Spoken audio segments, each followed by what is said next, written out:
Unit 2.5, we do practice. Draw the Lewis dot structure, or LDS, for the following compounds: CH3OH.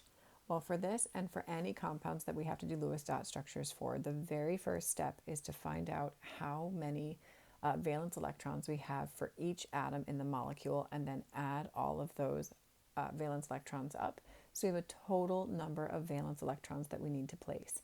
Because remember, Lewis diagrams or Lewis dot structures are only dealing with valence electrons. So we need to make sure we know exactly how many valence electrons we're placing, because we need to place all of our valence electrons, but only those valence electrons that we have.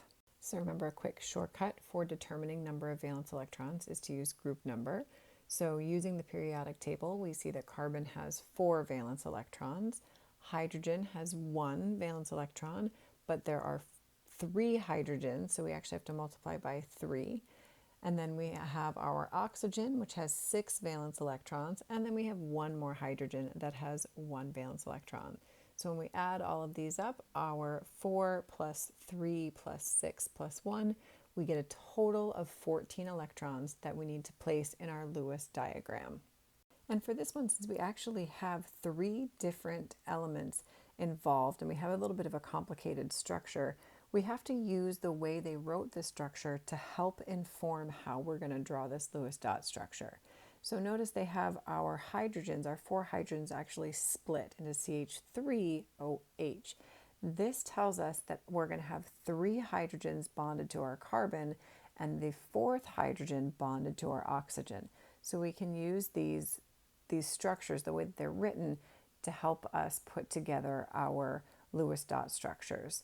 So we're going to have our carbon bonded to 3 hydrogen. And then remember, carbon, as much as possible, likes to have 4 bonds.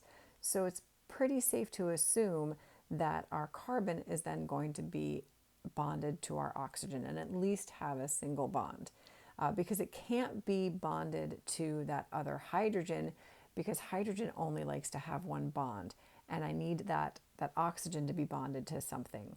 So the structure that works the best is to have our carbon bonded to our 3 hydrogens and an oxygen, and then we're going to have that remaining hydrogen bonded to our oxygen. So now we need to count how many valence electrons we have already placed. So with our 1, 2, 3, 4, 5 bonds, we've placed 10 electrons. So we have 4 electrons left to place. So the other check for our Lewis diagrams, besides have we placed all of our electrons, is has everyone fulfilled its octet? And so far, carbon has its octet fulfilled. And remember, hydrogen's so small, it only ever wants 2 valence electrons. So all of my hydrogens are also satisfied.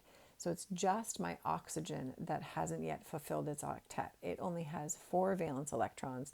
So that's where we're going to place our 4 remaining electrons, on oxygen in 2 lone pairs.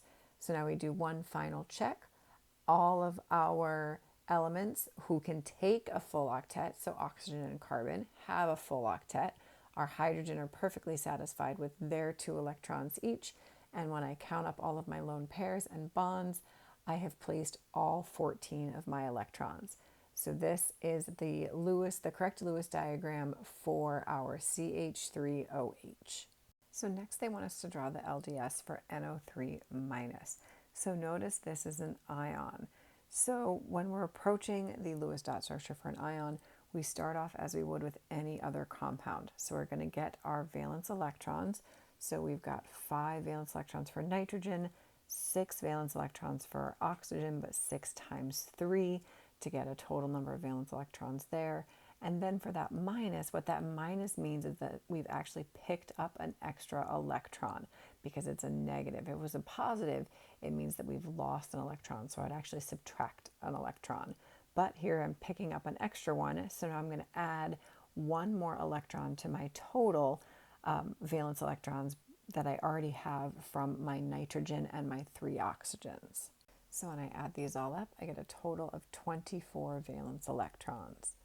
So now for my structure, since I have 1 nitrogen and 3 oxygens, I'm just going to kind of assume that my nitrogen is going to be in the center. And that's typically a safe bet, but later on we'll determine or we'll figure out a way to check to make sure that that's actually the correct structure. But for right now, it's a pretty safe bet that our nitrogen can go in the center of those 3 oxygen. So I'm going to place my nitrogen in the center, and I'm going to single bond all of my oxygens to my nitrogen. So now once I have my oxygen single bonded to my nitrogen, I'm going to go ahead and place my lone pairs all around my oxygens to fulfill their octets. And now I'm going to do a quick check to see how many electrons I've placed and how many more I have left to place. So I've placed 2, 4, 6, 8, 10, 12, 14, 16, 18, 20, 22, 24. So I've actually placed all 24 of my valence electrons. So that should be a good thing, except I can really easily see that my nitrogen doesn't have its octet fulfilled. And it does indeed want to have its octet fulfilled. So this can't be the correct structure. My oxygens are okay, and I've placed all of my valence electrons, but that other check, remember, is that we need to have all of our elements that want to have an octet fulfilled, to have 8 valence electrons will, and nitrogen does, but it doesn't.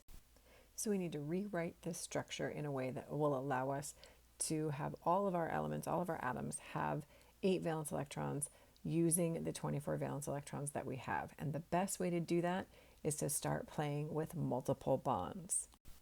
So let's just try taking one of these lone pairs off my oxygen and making this a double bond. So let's see if that helps. Often if we can make multiple bonds, especially if we don't have enough electrons, we can actually sort of make our electrons do double duty and usually check off both of our check boxes. So let's do another quick recount. I've got 2, 4, 6, 8, 10, 12, 14, 16, 18, 20, 22, 24. So I still only have 24 placed, so that's good there. I haven't placed any electrons that I don't have. This oxygen has its octet fulfilled, as does this one, as does this one, and my nitrogen now has 2, 4, 6, 8. So this is the structure that I was looking for. I've all 24 valence electrons placed, and each of my elements, each of my atoms has its octet fulfilled. But this is actually a unique structure because it's a polyatomic ion, and we now have a combination of single and double bonds. So there's a couple things we need to do before we can be fully done with the Lewis dot structure for NO3-. So the very first thing we have to do is that we have to bracket it because it's a polyatomic ion. We have to show that this is an ion. So we put brackets and we put the charge outside. The other thing that we have to do is we actually have to show resonance, because I just arbitrarily picked which oxygen I wanted to try a double bond on. I could have put that double bond on any of the oxygens.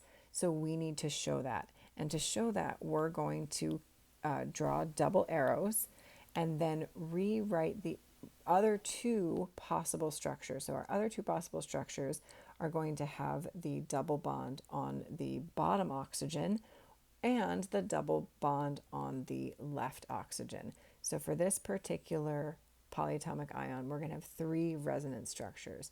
So we need to show all 3 of those resonance structures, all 3 of the possible locations of that double bond, and we need to connect those resonance structures with double-headed arrows in between them.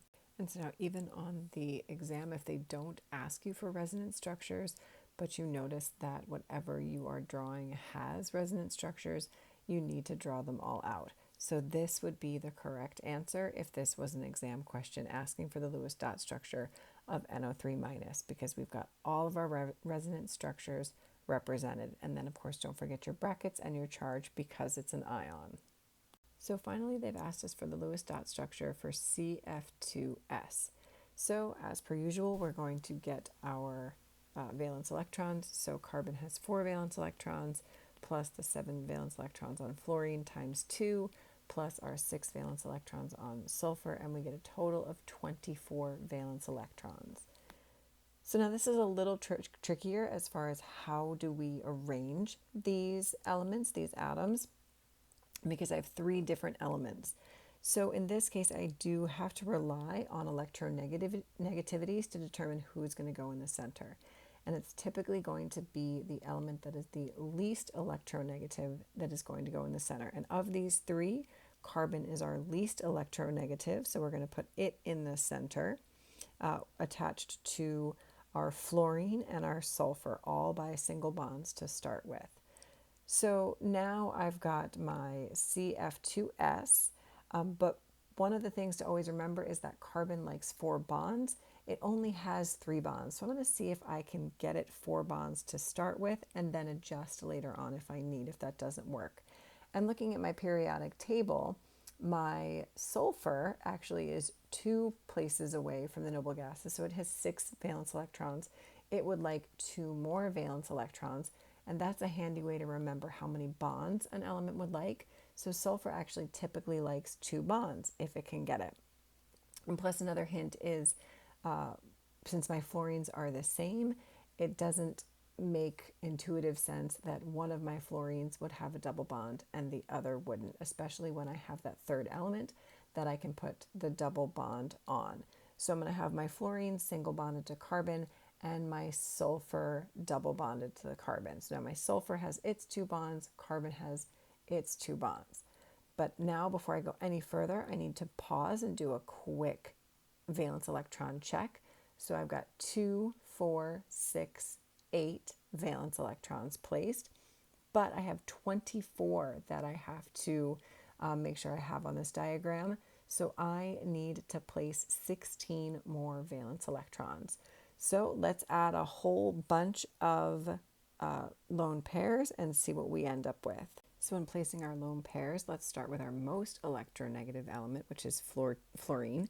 So I've got 8 valence electrons already placed. So 8, 9, 10, 11, 12, 13, 14, 15, 16, 17, 18, 19, 20. And so I've got 4 more. My sulfur actually would like 4 more, so I can stick those there. So 20, 21, 22, 23, 24. So I have all 24 of my valence electrons placed. My fluorines both have 8, right? 8 valence electrons, and my sulfur has 8 valence electrons, as does my carbon. So this satisfies both of my check boxes. So this is going to be the Lewis dot structure for CF2S.